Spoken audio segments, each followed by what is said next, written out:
विजयदशमी का सत्संग था।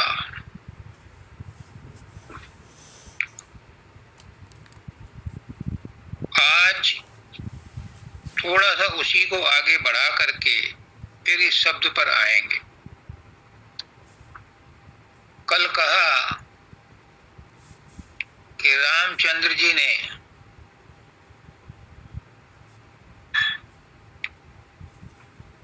लंका पर विजय प्राप्त की, रज रावण को मारा और अपनी सीता को वापस अयोध्या लाए।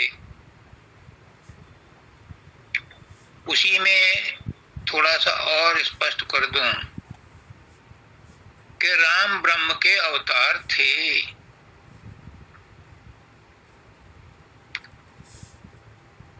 और रावण कौन था? रावण भी ब्रह्म का ही अंश था। क्यों? क्योंकि जितने भी प्राणी मात्र हैं, जो भी इस संसार में है, चाहे जड़ है, चेतन है, कुछ भी है, वो सब ब्रह्म का ही अंश है। ब्रह्म ने ही कहा मैं एक से अनेक हो जाऊं, तो सबके अंदर वही था। तो राम ने लंका पर चढ़ाई की। लंका क्या थी? लंका थी त्रिकुटी। त्रिकुटी पर चढ़ाई करके उसकी जो शांति खो गई थी, उसकी जो सीता खो गई थी, उसको प्राप्त करने के लिए उन्होंने त्रिकुटी से परे गए, यानी लंका पर चढ़ाई करके रज रावण को मारा। रज रावण कौन था? दशानन था। और राम के पिता कौन थे? दशरथ थे। वो 10 इंद्रियों का रथ बना करके रहते थे और रावण ने उन्हीं 10 इंद्रियों को अपना बस में कर रखा था। लेकिन एक प्रवृत्ति मार्ग पर था, एक निवृत्ति मार्ग पर था। दशरथ भलाई का काम करते थे और रावण बुराई का काम करता था। तो रज रावण को मार करके, क्योंकि उसने सबको दुखी कर रखा था, तो उनका पर्पज ही आने का था उन राक्षसों का नाश करना। तो रावण को मार करके क्या किया? अपने ही अंदर समा लिया, क्योंकि वो उनका ही अंश था। रावण को पता था कि ये ब्रह्म के अवतार हैं और तेरा ही कल्याण करने आए हैं। तो उसने मन में सोचा था कि मैं इनकी भक्ति तो कर नहीं सकता, क्योंकि इतने दिनों से मैं जिस प्रवृत्ति पर चल रहा हूं, जिस आसुरी वृत्ति को मैंने अपना रखा है, वो अब इनकी भक्ति तो कर नहीं सकती। तो उसने सोचा, उसने सोचा कि अब मैं इनसे दुश्मनी करूंगा और तब मेरा उद्धार होगा। क्योंकि परमात्मा के पास तो चाहे चोर जाए, गुरु के सत्संग में चाहे चोर जाए, चाहे डकैत जाए, चाहे भले आए या बुरे आए, गुरु तो सबको ही अपनाता है। परमात्मा भी यही कहता है, सन्मुख आए जीव मोहि जबहि, कोटि अघनाशहि तबहि। जैसे ही जीव परमात्मा के सम्मुख जाता है, वैसे ही वो चाहे कैसा भी हो, वो उसको अपने अंदर समा लेते हैं। लेकिन हम परमात्मा के या गुरु के सम्मुख नहीं जाते, हम संसार के सम्मुख जाते हैं, बेटा बेटी के सम्मुख जाते हैं, पोता पोती के सम्मुख जाते हैं, शरीर के सम्मुख जाते हैं, संसार के सम्मुख जाते हैं। परमात्मा के सम्मुख कोई नहीं जाता। अगर परमात्मा के सम्मुख जाए तो बाबा सामन सिंह जी कहते हैं कि अगर सत्संग में चोर आएगा तो वो भी चोरी करना छोड़ देगा। सत्संग का इतना प्रभाव है, बुरी प्रवृत्तियों वाले अच्छी प्रवृत्तियां अपनाने लगते हैं। तो गुरु के सम्मुख जाएगा, परमात्मा के सम्मुख जाएगा तो कितना ही कठोर पापी क्यों न हो, उसको वो माफ कर देते हैं, उसको वो अपना लेते हैं। पर जाए तो कोई। तो कल ये बात हो रही थी कि राम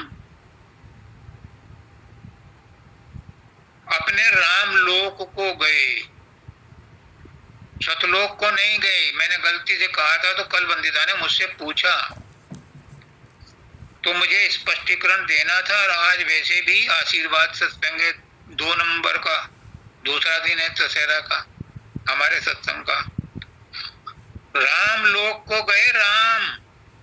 राम लोक भी ब्रह्मांड में है, कृष्ण लोक भी ब्रह्मांड में है, विष्णु लोक भी है, ब्रह्मा का लोक भी है, महेश लोक भी है, सूर्य लोक भी है, चंद्र लोक भी है, विनस लोक भी है।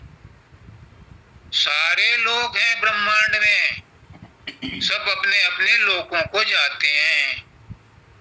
और चूंकि काल को फटकार लगी हुई है सत्य पुरुष की, ये प्रलय और महाप्रलय में भी सतलोक नहीं जा सकता। इसलिए ब्रह्मांड का कोई भी जीव सतलोक नहीं जाता। महाप्रलय में सब कुछ बदल जाता है, नए ब्रह्मा, नए विष्णु, नए शंकर पैदा हो जाते हैं उसकी रक्षा करने के लिए। लेकिन काल वही रहता है, काल को सतलोक नहीं जाने देता, वो नहीं बदलता। तो इसलिए राम सतलोक नहीं गए थे, राम लोक ही गए थे। राम लोक भी स्वर्ग लोक गई है। तो एक तो ये क्लैरिफिकेशन था, और दूसरा ये था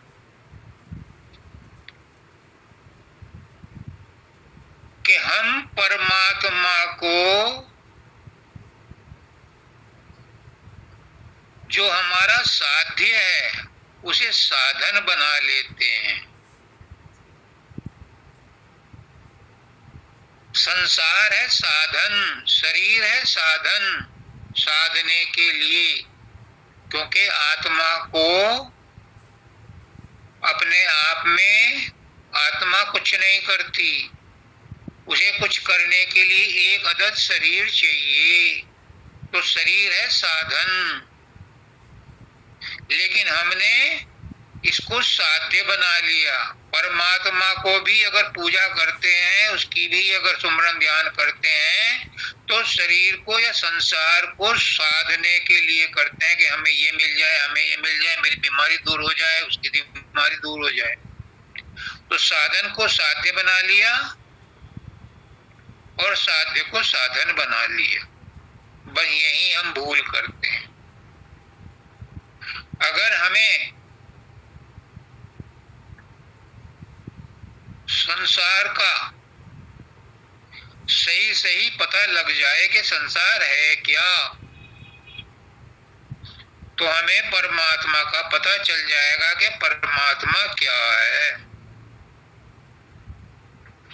संसार में हम सब, चाहे साइंटिस्ट हो, एस्ट्रोलॉजर हो, पंडित हो, विद्वान हो, सब संसार को सच मान करके चिपके हुए हैं, जबकि संसार परिवर्तनशील है, अगमा पाई है, क्षण क्षण बदल रहा है। हम क्षण क्षण मृत्यु की ओर जा रहे हैं। लेकिन कोई बच्चा अगर ये कह देगा तो माँ कहेगी, बाप कहेगा चुप, शुभ शुभ बोल। जबकि यह सच्चाई है कि हम क्षण क्षण प्रतिक्षण मृत्यु की ओर जा रहे हैं। यानी संसार परिवर्तनशील है तो शरीर भी परिवर्तनशील है। बस इसमें एक नुक्ता है, जिसके आधार पर यह शरीर टिका हुआ है, जिसके आधार पर यह संसार टिका हुआ है, वो परिवर्तनशील, वो स्थायी है, स्वयंभू है, अव्यक्त है, अनादि है, अनंत है, केंद्र से केंद्र में है। वो सत्ता जिसके बल पर सब कुछ चल रहा है, वो स्थायी, वही हम हैं। जिस दिन ये समझ में आ गई, उस दिन संसार समझ में आ जाएगा कि संसार परिवर्तनशील है, अस्थायी है। जिस दिन संसार समझ में आ गया कि संसार परिवर्तनशील है, उस दिन समझ में आ जाएगा कि फिर स्थायी कौन है, अपरिवर्तनशील कौन है। फिर उंगली अपनी तरफ आएगी कि वो हम हैं, वो परमात्मा है और हम परमात्मा के ही अंश हैं। हम और परमात्मा दो नहीं हैं। तो ये कल के सत्संग में ऐड करना था, आज हो गया। अब इसमें आता है शब्द में, जब मानुष देह मिली तुमको, अभी बोला ना कि देह को जो आत्मा को देह मिली है, इसका पर्पज है। बाबा चरण सिंह कहते हैं ये सुनहरा अवसर है। मनुष्य योनि 84 लाख योनियों के बाद मिली है। हमारे गुरु भी यही कहते हैं कि ये गोल्डन अपॉर्चुनिटी है। 84 लाख योनियों में तुमने वो कर्म भुगते हैं जो मनुष्य योनि में कभी पहले किए थे। अब मनुष्य योनि मिली है तो इसमें आपको एक लिमिटेड फ्रीडम है, एक सीमित स्वतंत्रता है कि आप इस जन्म में जो अब तक तुम भोग रहे हो, ये पिछले ही जन्मों का फल है। इस जन्म में कोई ऐसा काम मत करो, कोई ऐसी घटना अपने स्क्रिप्ट में मत लिखो कि ये शरीर को छोड़ते हुए आपको पछताना पड़े। अभी अपनी स्क्रिप्ट ऐसी लिखो कि चलते हुए आपको आनंद आए कि मैंने कोई बुरा काम इस जन्म में नहीं किया, पुराने मैंने काट लिए। तो कहाँ जाओगे? फिर तुम उसी अव्यक्त के पास जाओगे, उसी अनुपम के पास जाओगे, उसी परमपिता परमात्मा के पास जाओगे। और अगर इस जन्म में फिर कर लिए कर्म तो फिर 84 लाख योनियों में भटकना पड़ेगा। क्यों? क्योंकि और योनियों में कर्म नहीं होते, और योनियों में कर्म भोगने पड़ते हैं। कर्म बनते हैं मनुष्य योनि में। तो अगर ये गोल्डन अपॉर्चुनिटी है तो प्रिकॉशनरी मेथड है कि इसको गलत कामों में मत फंसा देना। इस जन्म में फिर कोई ऐसा काम ना बन जाए कि और 84 लाख योनियां भटकनी पड़े। तो कहते हैं जब मानुष देह मिली तुमको, इस देह से कुछ औरों को दो। अब देखो, बड़ी सटीक बात है, बड़ी समझने की बात है। मनुष्य देह तो तुम्हें मिली, भले ही भाग्य से मिली, भाग्य से तो मिली। तुलसीदास जी भी कहते हैं बड़े भाग मानुष तन पावा, तो भाग्य से तो मिली मनुष्य देह। लेकिन इसमें जिम्मेदारी डबल हो गई। क्या? इस देह से औरों को दो। देने के लिए मिली है, लेने के लिए नहीं मिली। क्या दो? कष्ट मत दो। मनुष्यों के देने के लिए मिली तो कष्ट दो, मुसीबतें तो नहीं। जब मानुष देह मिली तुमको, इस देह से औरों को कुछ दो। क्या दो? सेवा दो। ये शरीर सेवा करने के लिए मिला है।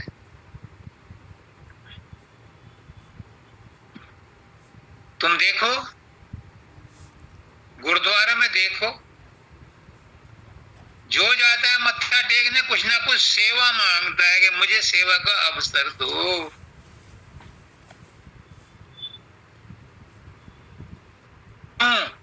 ये मनुष्य देह मिली सेवा करने के लिए है, करवाने के लिए नहीं मिली, सेवा करने के लिए मिली है। क्यों? क्यों? क्यों? क्योंकि जिनकी तुम सेवा कर रहे हो उनमें परमात्मा मौजूद है। तुम परमात्मा की कैसे सेवा करोगे? उन आदमियों की उनकी सेवा करो जिनको प्रकृति ने तुम्हारे साथ लगा दिया। और अगर दायरा तुम्हारा बढ़ गया तो मंदिरों मस्जिदों में जाओ, गुरुद्वारों में जाओ, लंगर में जाओ, उनकी सेवा करो। सेवा करने के लिए मिला है, और सेवा भी निष्काम सेवा करो। अगर कामना रख करके की तो फिर कर्म बन गया। और जीते जी इस संसार में कीर्ति यश आदर सम्मान को लो। और तुलसीदास जी क्या कहते हैं? मति कीर्ति गति भूत बलाई। यही चारों चीजें वहां भी मिलने को कह रही हैं, लेकिन ये कहाँ मिलती हैं? जो जही जतन जहां जो पाई, सो जानो सत्संग प्रभाव। अगर कीर्ति यश आदर सम्मान लेना है तो कहाँ मिलेगी इसका ज्ञान? सत्संग में आओ, तब सद्बुद्धि मिलेगी। तब गुरु तुम्हारी बुद्धि को साफ करेगा, तब तुम्हारे भ्रम मिटाएगा, तब तुम्हें समझ में आएगी कि संसार क्या है, परमात्मा क्या है, आत्मा क्या है। जब समझ में आ जाएगी और तब सेवा करोगे तो वो सेवा निष्काम सेवा होगी। अगर तुमने किसी की सेवा की और उम्मीद रखी कि बदले में कुछ मिले, तो ये सेवा नहीं की, ये नौकरी की है। उसका तुम परिणाम चाहते हो। एक दिन मैंने कह दिया था आपसे कि हम सारी उम्र, सारी जिंदगी काम तो संसार का करते हैं, चाहे नौकरी करते हैं, चाहे बिजनेस करते हैं, चाहे बैंक में नौकरी करते हैं या दुकान पे नौकरी करते हैं, बच्चों की नौकरी करते हैं, बीवी की नौकरी करते हैं, पति की नौकरी करते हैं, और पगार मांगते हैं भगवान से कि हमें ये दे दो, हमें ये दे दो, हमें ये दे दो। अब बताओ कहाँ का इंसाफ है? भगवान के लिए तुमने किया ही क्या है? कितना सुमरन ध्यान भगवान के लिए किया है? लगाओ हिसाब टोटल अपने उसका, और जिसके बदले में तुम परमात्मा से क्या क्या मांगते हो। इसलिए इस शब्द में कहा है, इस देह से औरों को कुछ दो।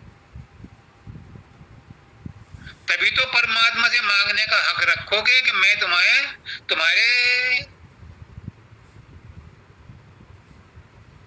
जीवों की मैंने सेवा की है तो मुझे कुछ दो, पर मांगना मत। ये तो कहने के लिए, इशारे के लिए, समझाने के लिए संकेत रूप में कहा गया है।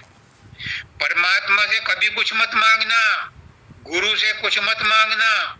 अगर मांगना पड़े तो परमात्मा से परमात्मा को ही मांग लो, गुरु से गुरु को ही मांग लो, गुरु से प्रेम ही मांग लो, गुरु से भक्ति मांग लो, क्योंकि भक्ति और प्रेम खुद गुरु ही है। तो ये मांगोगे तो तुम्हें सब कुछ मिलेगा, और अगर तुम संसार मांगोगे तो संसार मिलेगा। तो मिला हुआ तो पहले से ही है, पर ये जीवन तुमने अकारत खो दिया, ये गोल्डन अपॉर्चुनिटी बेकार गई। क्योंकि ये काम तो तुम हर योनि में कर ही रहे हो, 84 लाख योनियों में यही करना। इसमें विशेष क्या किया? विशेष यही करना है कि दूसरों की सेवा करनी है निष्काम, क्योंकि उनमें परमात्मा का ही वास है। तो परमात्मा के सेवा करने के लिए उससे कुछ नहीं मांगना। दूसरी एक इंपॉर्टेंट बात है, ये शरीर मिला है संसार से।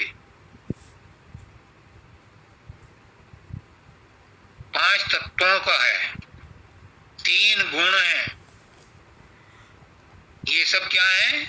ये सब संसार है। तो शरीर मिला है संसार से, और मन बुद्धि चित्त अहंकार मिले हैं, ये एडिशनल मिले हैं।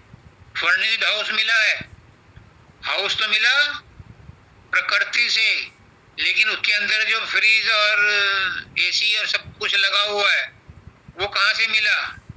वो ब्रह्मांडी मन से मिला, ब्रह्म से मिला।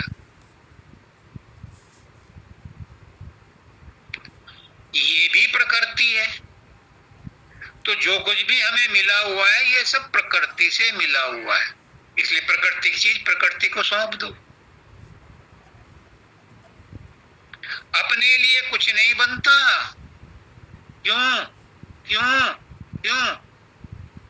क्योंकि अपना आपा कौन है? अपना आपा है परमात्मा। और परमात्मा को क्या चाहिए? परमात्मा तो दाता है, देने वाला है, उसे कुछ नहीं चाहिए, इसलिए अपने लिए कुछ नहीं बनता। अपने लिए कुछ करना बनता ही नहीं, क्योंकि परमात्मा अपने लिए कुछ नहीं करता, दूसरों के लिए ही करता है। नदियां दूसरों को लिए बहती हैं, पेड़ दूसरों के लिए फल देते हैं, पृथ्वी दूसरों के लिए ही अन्न उगाती है, सूर्य दूसरों को ही ताप देता है। तो प्रकृति की हर चीज सब दूसरों के लिए है, और मनुष्य उसे अपने लिए मानता है, जबकि मनुष्य का शरीर भी दूसरों का दिया हुआ है। तो जो कुछ मिला है अपनी जरूरत से ज्यादा जितना आपके पास है वो दूसरों की सेवा में लगा दो, तो इस जन्म का फल आपको मिला, फिर आपको लौट के नहीं आना पड़ेगा। और अगर इसमें रूल तोड़ दिया, नियम तोड़ दिया, तो फिर ये खेल के नियम तोड़ने के बाद दंड भी मिलता है, आउट कर देते हैं अंपायर। तो अपने लिए वन, मधुबन, उपवन अपने लिए नहीं है। अपने लिए तो बनता ही कुछ नहीं, क्योंकि अपना आपका क्या है? परमात्मा, और परमात्मा को चाहिए नहीं। किसे चाहिए? इस शरीर को चाहिए, इस मन को चाहिए। हम क्या करते हैं? सारी जिंदगी शरीर पे तेल मालिश, दवाइयां, विटामिन, कुछ कुछ करते रहते हैं, खाते रहते हैं, स्वस्थ रखने के लिए।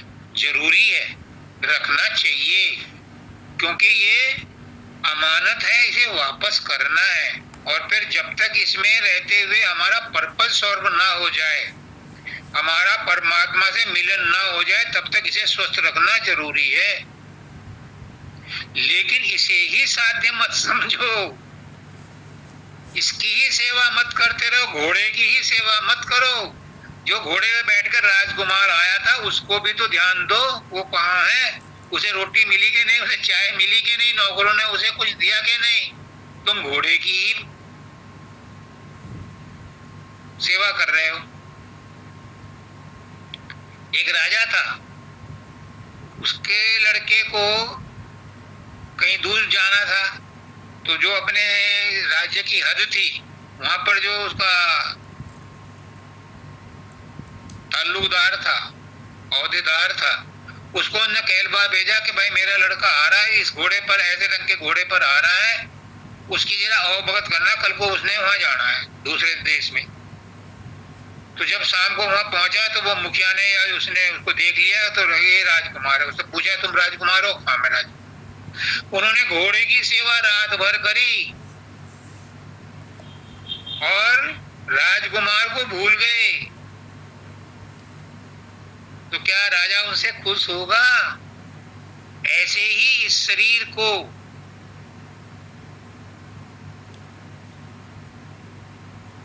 इसी की देखभाल मत करो, इसके अंदर जो परमात्मा बैठा है उसकी भी ख्याल करो, उसका भी ख्याल करो। असली काम तो उसका ही है, हमें पहचानना।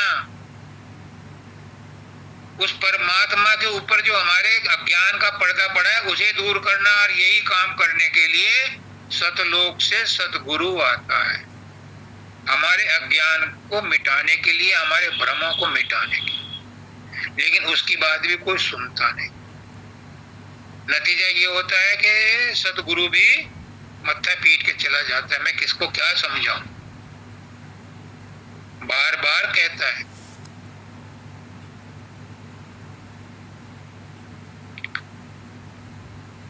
अब तो छोड़ पुरानी बान, कब तक करो कुटिलता पुर से, अब तो गुरु को लो पहचान। ये स्वामी जी महाराज कह रहे हैं। पुरानी आदतें छोड़ो, गुरु की बात को समझो। ये वन मधुबन उपवन अपने लिए नहीं है। अगर तुम दे सकते हो तो कुछ दूसरों को दो। देह मिली है देने के लिए, देह दे तो कुछ दे। अगर नहीं किया तो देह हो जाएगी गे। जब शरीर का अंत हो जाएगा तो फिर कुछ नहीं कर सकते, फिर तो जो किया है वही भुगतने के लिए दूसरी देह तैयार बैठी है। इसलिए मनुष्य देह में एक फैसिलिटी है कि तुम ब्रेक लगा सकते हो आवागमन का, रिटर्न टिकट कैंसिल कर सकते हो गुरु की खिड़की पर। रिटर्न टिकट सबके साथ आता है और फिर वापसी का भी टिकट आता है, दोबारा पुनर्जन्म का भी आता है। लेकिन पुनर्जन्म का टिकट गुरु की खिड़की पर कैंसिल हो जाता है और किसी खिड़की पर नहीं होता। और सब पे तो कन्फर्मेशन के टिकट मिलते हैं कि तुम्हारा आना जाना कंप्लीट है, तय है, बिल्कुल तय है। लेकिन गुरु की खिड़की पर आकर के पुनर्जन्म का टिकट कैंसिल हो सकता है, बशर्ते गुरु के आज्ञा में चलो। तो क्या कहते हैं, ये सब औरों के लिए हैं, तुम अपने मन में सोच विचार के समझो। जो कुछ भी तुम्हें मिला है दूसरों की सेवा करने के लिए मिला है। अपने लिए तो सेवा बनती नहीं, क्योंकि अपने अंदर तो हम परमात्मा है। परमात्मा अपने लिए कभी कुछ करता है? वो दूसरों के लिए ही करता है। पानी बरसाता है, मेघ बरसाता है, दूसरों के लिए करता है। सूर्य जो है करोड़ों टन पानी समुद्र से उठा करके यहाँ बारिश करता है, दूसरों के लिए करता है। उसे क्या मिला?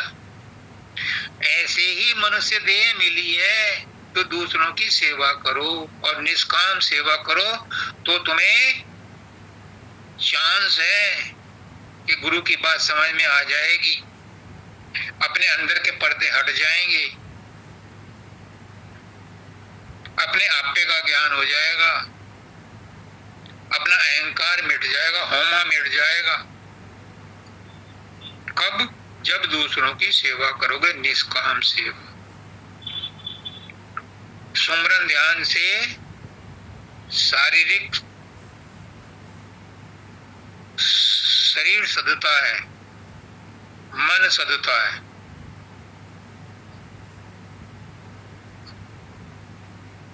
लेकिन निष्काम सेवा से मन भी सुधर जाता है, सध जाता है। क्योंकि मन के ऊपर जो अहंकार के पर्दे पड़े हैं दूसरों की सेवा करने में, वो धुल जाते हैं, मिट जाते हैं। कितने आदमी गुरु के चरणों में सिर सही ढंग से झुकाते हैं। अगर गुरु के चरणों में सही ढंग से सिर झुक गया तो बेड़ा पार है, सब कर्मों की टोकरी गुरु के चरणों में गई। लेकिन हम अहंकार के रूप में करते हैं, प्रसाद भी चढ़ाते हैं, गुरु को कुछ देते हैं तो दिखा के देते हैं, मिठाई का डब्बा भी खोल के दिखाते हैं सबको कि हम क्या बढ़िया मिठाई लाए। क्या गुरु को चाहिए? गुरु तो सब बंटवा देगा वहीं, उसे नहीं चाहिए। लेकिन हमारी भावना दूषित हो गई तो क्या कहते हैं, दान दो दया का, दान दो दया का, दया करो। और अगर तुमने अहंकार के साथ दान दिया तो दान नहीं दिया, तुमने कर्जा दिया है, उसे लेने के लिए दूसरा जन्म लेना पड़ेगा। इसलिए दान भी दो तो निष्काम भाव से दो। कितनी ऊंची बात है। अगर दान दिया है और अहंकार साथ में है या कुछ वापसी चाहिए तो ये दान नहीं है, ये ऋण है, लोन दिया है। इसे लेने के लिए फिर दूसरा जन्म लेना पड़ेगा।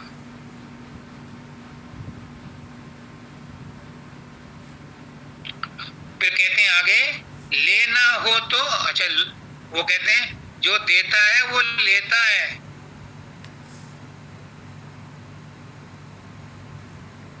जो देता है वो लेता है और जो लेता है वो देता है। ये बार्गेन है, बार्गेन। कल भी था ये, कल इसने काट दिया वो क्लिप को। जो देता है वो लेता है और जो लेता है वो देता है। एक तरफा नहीं चल सकता। तुम खाए जाओ खाए जाओ खाए जाओ खाए जाओ और लैट्रिन मत जाओ तो बीमार हो जाओगे। जो लेता ही लेता है, कुछ नहीं देता, उसे क्या कहते हैं, कंजूस। उसका पैसा ना धर्म के काम आया ना उसके खुद के काम आया। या तो सरकार लेगी या चोर डकैत ले जाएंगे। इसलिए जो लेता है उसे देना चाहिए, ये प्रकृति का नियम है। अगर बांध बना दिया तो पानी तो इकट्ठा हो गया,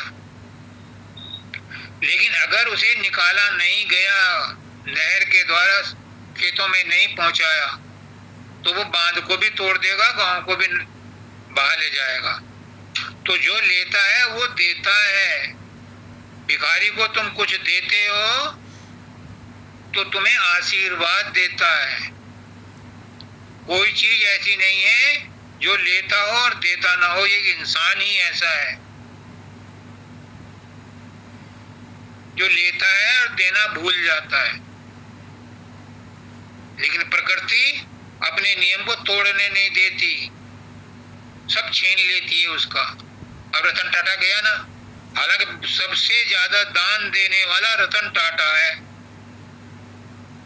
भारतवर्ष में सबसे दान देने वालों में सबसे ज्यादा दान देने वालों में उसका नाम है। लेकिन सब छीन लिया,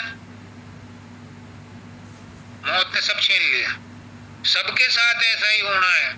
इसलिए रहते रहते क्यों ना दे दो, खुशी खुशी दे दो, निष्काम भाव से दे दो, तो ये तुम्हारे कर्म काटने का साधन बन जाएगा।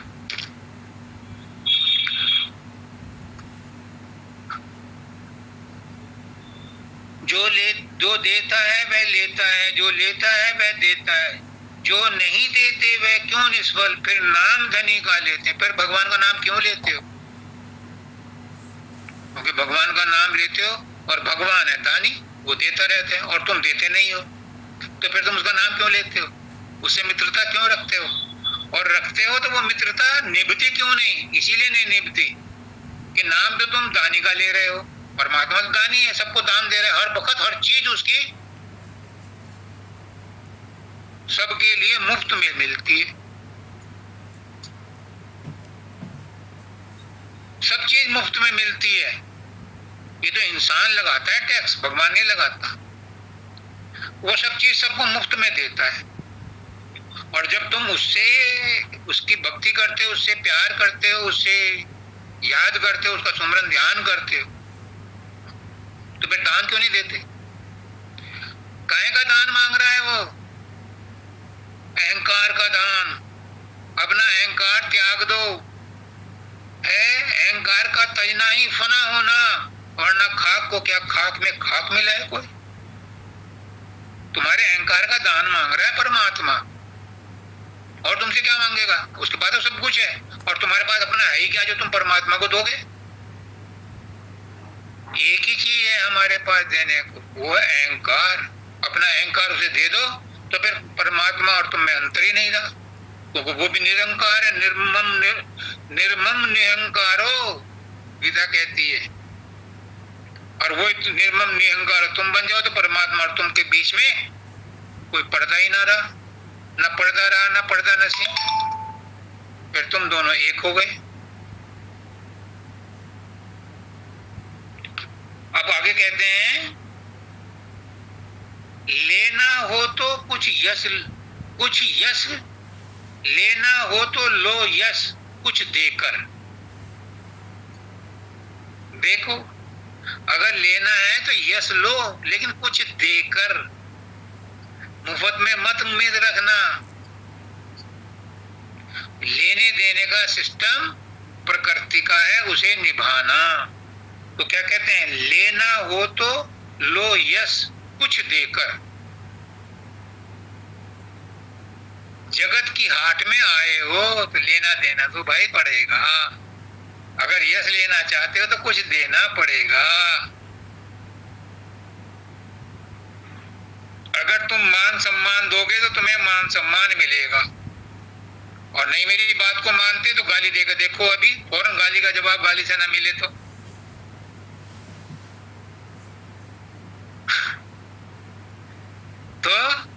जो तुम दोगे वही तुम्हें मिलेगा।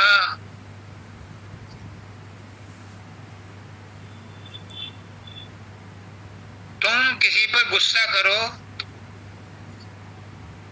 तो तुम्हें वापस में गुस्सा ही मिलेगा। वो बच्चा होगा तो भले ही ना करे, बराबर का होगा तो तुम्हें फौरन जवाब देगा। जो तुम दोगे वही मिलेगा। जो क्वाइन तुम दोगे वही क्वाइन तुम्हें वापस मिलेंगे। फिर इतराज मत करना कि खोटे क्वाइन दिए थे हमने और हमें खोटे क्यों मिल गए, क्योंकि जो तुमने दिया वही मिलेगा। ये संसार का व्यवहार है। इसमें समय सीमा नहीं है कि कब मिलेगा। अगर तुम किसी को सताओगे तो तुम्हें भी कोई सताएगा। इस जन्म में अगले जन्म में सताएगा। महाराज जी के पास एक औरत आई धाम पर, मेरे सामने की बात है, 3-4 बार आई। उन्होंने अपनी बहू की बहुत शिकायत करी। मेरी बहू मुझे ताने मारती है, बुरा भला कहती है, गाली गलौज करती है। तो 3-4 बार महाराज जी चुप रहे। उन्होंने कहा, महाराज जी मेरी बात का जवाब ही नहीं देते। उसने कहा, तुझे रोटी तो देती है? हाँ हमारी रोटी तो देती है। अब तो शुक्र समझ, तुमने तो पिछले जन्म में उसे मारा भी था, रोटी भी नहीं दी थी। कम से कम वो तेरा इंसल्ट कर रही है, रोटी तो दे रही है। तो जो दोगे वो मिलेगा। इस जन्म में ना मिले, अगले जन्म में मिले। जब जगत की हाट में आए हो तो लेना देना तो करना पड़ेगा। क्यों? जो तुमने पहले जन्मों में दिया था उसी को तो आज भुगत रहे हो, तभी तो मिला हुआ है। साथ क्या लाए थे, साथ क्या ले जाओगे? ये जो कुछ मिला हुआ है इस संसार में, प्रारब्ध कर्मों के हिसाब से आज की तारीख में जो प्राप्त है, ये प्रारब्ध कर्मों की ही परिस्थितियां हैं। कहते हैं,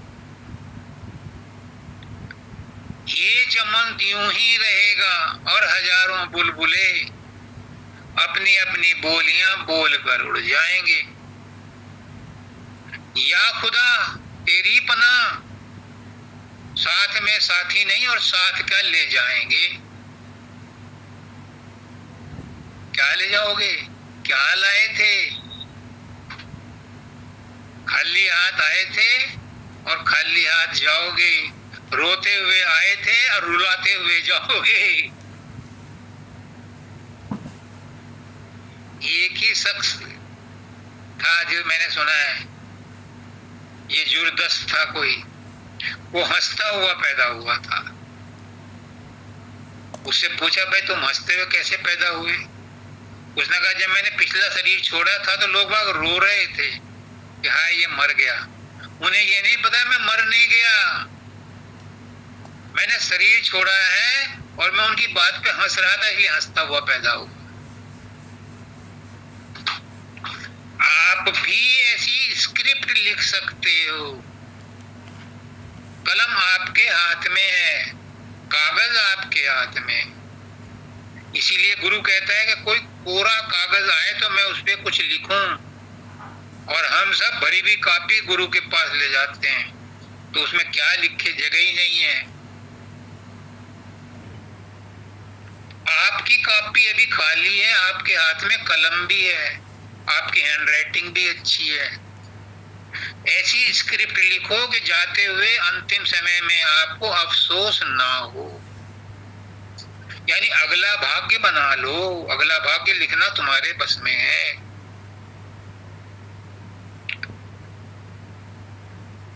राधा स्वामी जग में आए। राधा स्वामी कौन है? जो आज गुरु बोल रहा है, संत सदगुरु वक्त।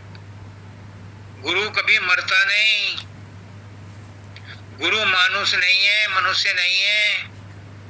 गुरु को मानुष मत जानो, वो है सत्य पुरुष की जान। और गुरु को मानुष जानते ते नर कहिए अंध, और दुखी हो संसार में आगे जम का बंद। गुरु किया है देह को सतगुरु चीना नाय, और कहे कबीर दास को तीन ताप बरमाए। गुरु नाम आदर्श का, गुरु है मन का इष्ट, इष्ट आदर्श को ना लिखे समझो उसे कनिष्ठ। गुरु है आदर्श, आइडियल, और आइडियल कहाँ रहता है? आइडिया में। और आइडिया कहाँ है?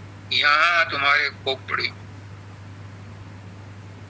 उस गुरु को प्रकट करो त्रिकुटी में, उसके दिव्य रूप को प्रकट करो, नूरानी रूप को, नूरी रूप को प्रकट करो।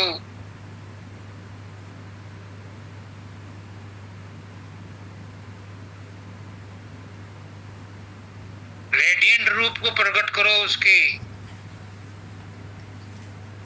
गुरु मरता नहीं है, गुरु देह नहीं है, गुरु सत्ता है, सत्ता जो कंटिन्यूस प्रभावित हो रही है। बिजली का करंट जो है कंटिन्यूस प्रभावित हो रहा है, बिजली नहीं मरती, गुरु नहीं मरता। चोला छोड़ता है, चोला बदलता है तो दूसरे गुरु में आकर के उसकी धार आती है। इक्विपमेंट बदल जाते हैं, बिजली वही रहती है। ट्रांसफार्मर भी बदल जाते हैं, बिजली के खंभे भी बदल जाते हैं, घर की वायरिंग भी बदल जाती है, पर बिजली वही रहती है। गुरु वही रहता है, और गुरु वही जो शब्द से नहीं, शब्द बिना दूसर नहीं सही। शब्द कमावे सो गुरु पूरा, उन चरणन की हो जा दूरा। लक्ष्य लक्ष्य न देखो सोई, कुछ मत देखो, बस गुरु के वचनों पर ध्यान दो। सत्संग में सब कुछ मिल जाता है। गुरु के अनुभव में जो आया है वो सिंपल शब्दों में आपको सब कुछ बता देता है।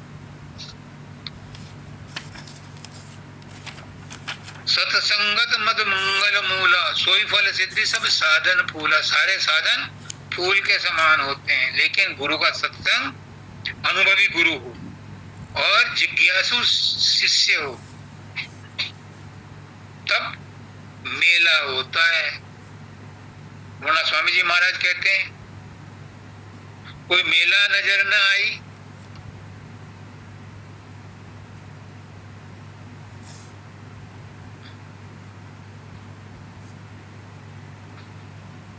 तो राधा स्वामी जग में आए, भक्ति का दान दिया हमको। क्या दिया? भक्ति का दान। ये भक्ति बड़ी कीमती है।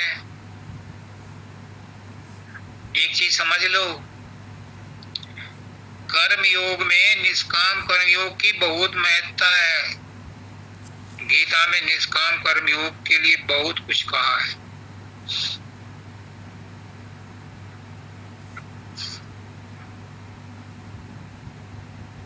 ज्ञान योग की भी अपनी इंपॉर्टेंस है, लेकिन भक्ति योग में एक सहूलियत है। कर्म योग में अगर निष्काम में कमी रह गई 0%, 0.001% भी कमी रह गई तो भी वो कर्म बंधन बन जाएगा। ज्ञान योग में जरा सी भी झटका लग गया तो खंडे की धार है। गिरने में देर नहीं लगती। लेकिन भक्ति में विशेषता है, उल्टा बीज डालो या सीधा बीज डालो। भक्त तो कहता है मैं तो तेरा, तू मेरा। तो भक्ति में चाहे जो कुछ मिला दो, आग में चाहे लोहा डाल दो, चाहे लकड़ी डाल दो, चाहे पत्थर डाल दो, वही लाल हो जाएगा। गंगा में कैसा ही गंदा नाला आ जाए वो गंगा जल हो जाएगा। भक्ति में कैसा भी भक्त आ जाए वो भी भगवान को प्यारा है। एक ही विशेषता है। लेकिन भक्ति भक्ति हो, भक्ति में दुराव नहीं हो। जैसा कबीर साहब कहते हैं,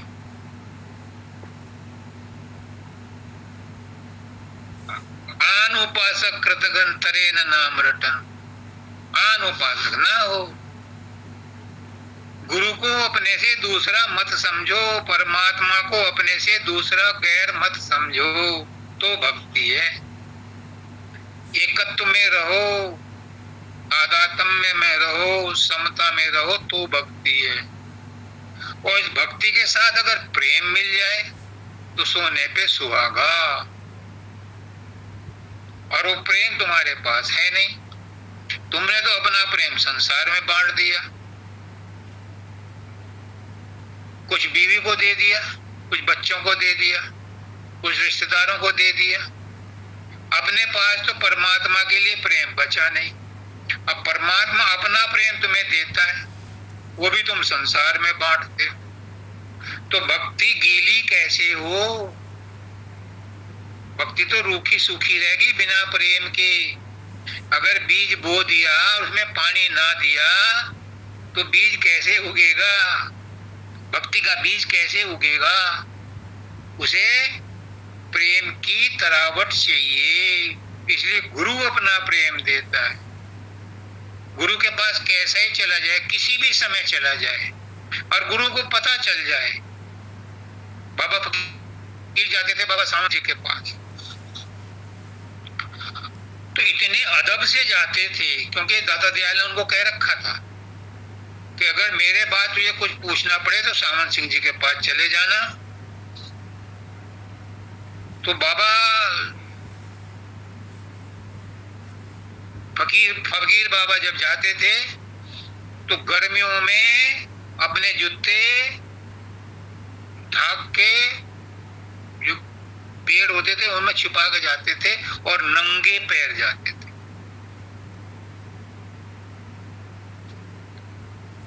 एक दिन क्या हुआ, बाबा सावंत सिंह जी बरांडे में गर्मी में टहलने लगे। अंदर से सेवादार आए, महाराज जी आप गर्मी में बरांडे में क्यों टहल रहे हैं? अब मेरा भक्त आ रहा है और नंगे पैर आ रहा है। क्यों? बाबा सावंत सिंह जी के साथ भी यही हुआ था। बाबा सावन सिंह जी भी नंगे पैर एक दिन हमारे अपने बाबा जयमल सिंह जी के दरबार में जा रहे थे, तो बाबा जयमल सिंह जी भी जूते बरांडे में घूमने लगे। उस समय पता नहीं बरांडा था कि नहीं, लेकिन वो भी धूप में गर्म मिट्टी में रेत में घूम रहे थे। उनको भी टोका था बिब्बो ने कि महाराज जी ऐसा क्यों कर रहे हैं? नहीं, मेरा भक्त आ रहा है। उसका कष्ट अपने ऊपर लेते हैं। ऐसे गुरु के लिए शिष्य क्या अर्पण कर दे, सब कुछ कम पड़ता है। तो वो भक्ति का दान दो, वो गुरु देता है, वो प्रेम गुरु देता है। तुम्हारा प्रेम तो खत्म हो गया, गुरु उस प्रेम को फिर जगाता है अपना प्रेम डाल के। दो प्रेम भक्ति तुम औरों को। अब क्या कह रहे हैं? अब तक जो तुम्हें प्रेम मिला था वो तो तुमने बांट दिया मोह बना करके दूसरों में। अब जो गुरु ने दिया है तुम्हें भक्ति और प्रेम, ये तुम दूसरों को बांटो। और राजेश क्या कर रहा है? राजेश भी गुरु का ज्ञान और गुरु की भक्ति उनके शिष्यों में बांट रहा है। मुझे कह देती हैं कई दफे 1.5 घंटा बोल लिया, आज 1.25 घंटा हो गया। अरे भाई, किसका हिसाब, किसका टाइम? गुरु का काम गुरु के लिए, उसमें कहां लेन देन बीच में आ गया? मैं कौन है? मैं भी वही है, बस वही है। उसे मैं ना कह करके तू कहना शुरू करो। तू ही तू ही तू ही तू ही तू ही तू ही है, मैं नहीं है, तू ही है और तू ही वह है। और वह और तू भी नहीं है, मैं तू यह वह चारों खत्म, बस एक सतगुरु नाम ठिकाना है। एक सतगुरु ही है, उसी को हम परमात्मा कहते हैं।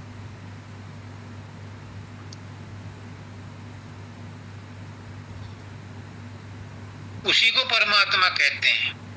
सतगुरु के अलावा कोई सत्ता नहीं है, सत्ता एक ही है, उसी का कोई नाम रख लो। अगर निर्गुण निराकार है तो ब्रह्म है, वही सगुण निराकार है तो परमात्मा है। देखो, रिपीट करूं, निर्गुण निराकार है तो ब्रह्म है, सगुण निराकार है तो परमात्मा है।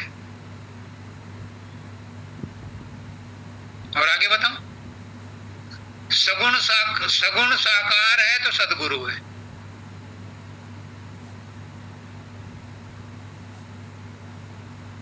दोबारा रिपीट करूं, ये सदगुरु ने कहां से कहलवाया मुझे नहीं पता, वो जाने। अगर गलत है तो वो ही जिम्मेदार।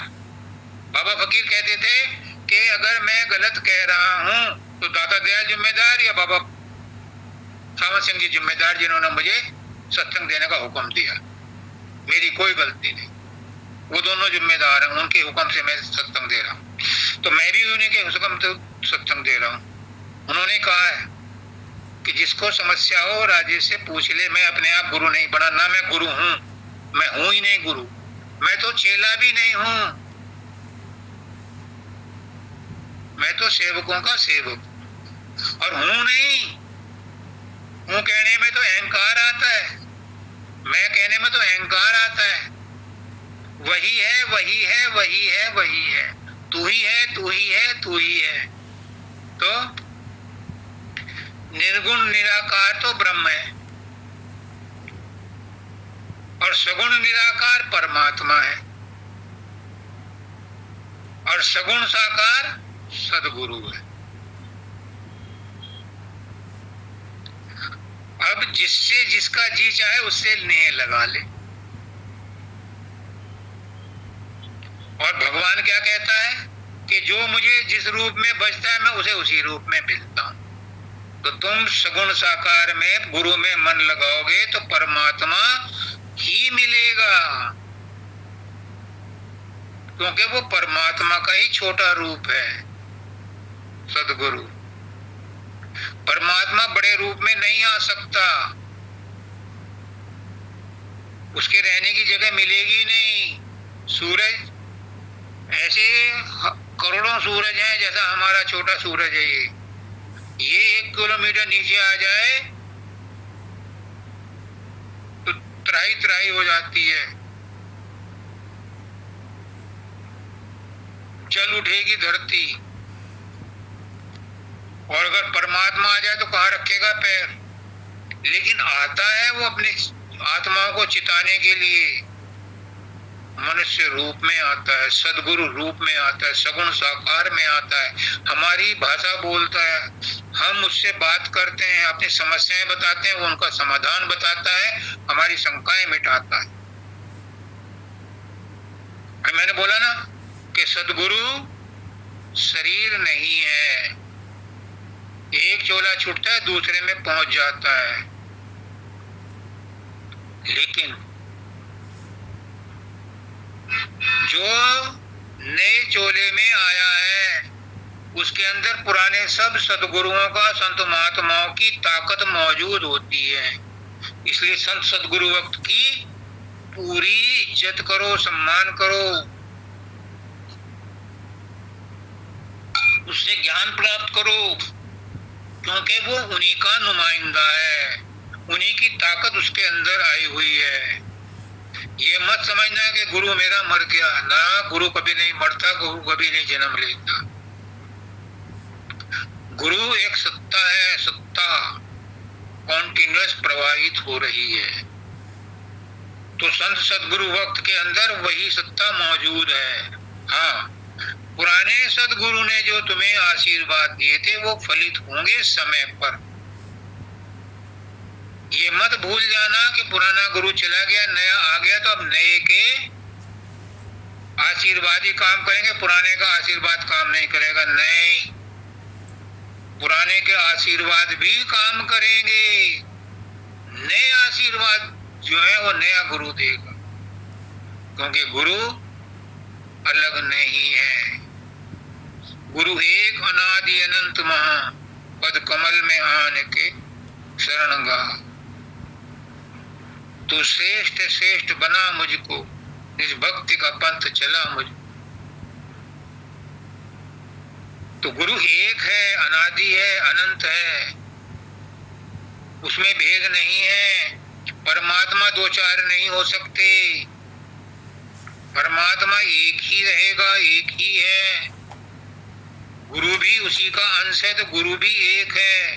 हाँ, अलग अलग चोलों में, अलग अलग देशों में, अलग अलग प्रांतों में, अलग अलग लोगों के लिए वो ही रूप बन करके आया है।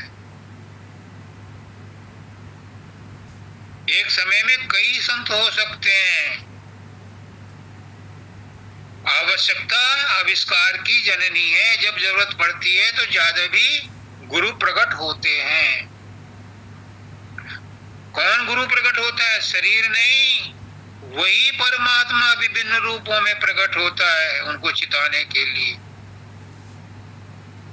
समकालीन बहुत से गुरु पहले भी रहे हैं। बाबा जयवंत सिंह और वो थे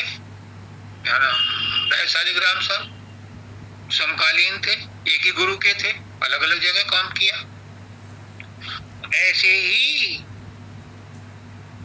अन्य देशों में भी हो सकते हैं, ये बपौती नहीं है किसी एक की, क्या भारतवर्ष में ही होंगे। हाँ, ये बात है, यहाँ की जन्मभूमि में कोई खास बात है, यहाँ संत ज्यादा होते हैं, यहाँ गुरु ज्यादा होते हैं।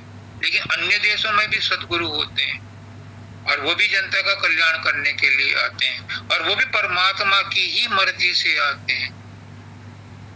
इसलिए गुरु को मनुष्य मत मानो, गुरु मनुष्य है ही नहीं।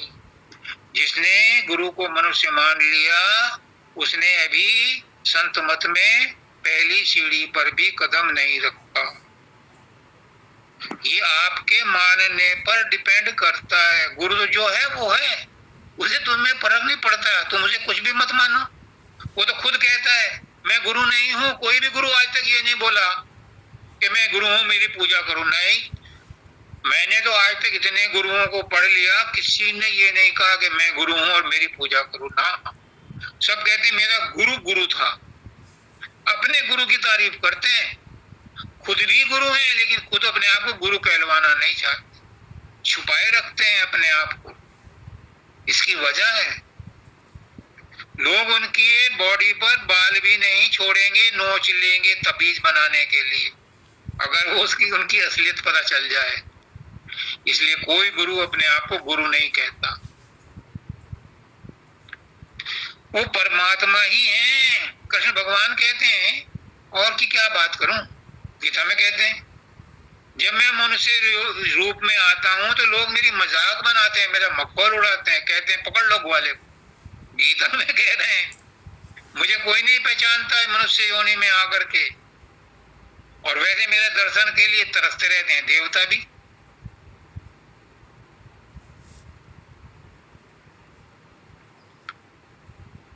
अगर आपको गुरु की समझ आ गई, मैं दावे के साथ कहता हूं कि तुम्हें अपनी भी समझ आ गई, परमात्मा की भी समझ आ गई, और संसार की भी समझ आ गई।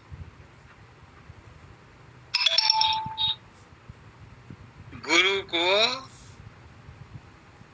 समझो, और गुरु को समझने के लिए सत्संग में ही ज्ञान मिलता है, किताबों में पढ़ के ज्ञान नहीं मिलता। समय हो गया है, सबको राधा स्वामी।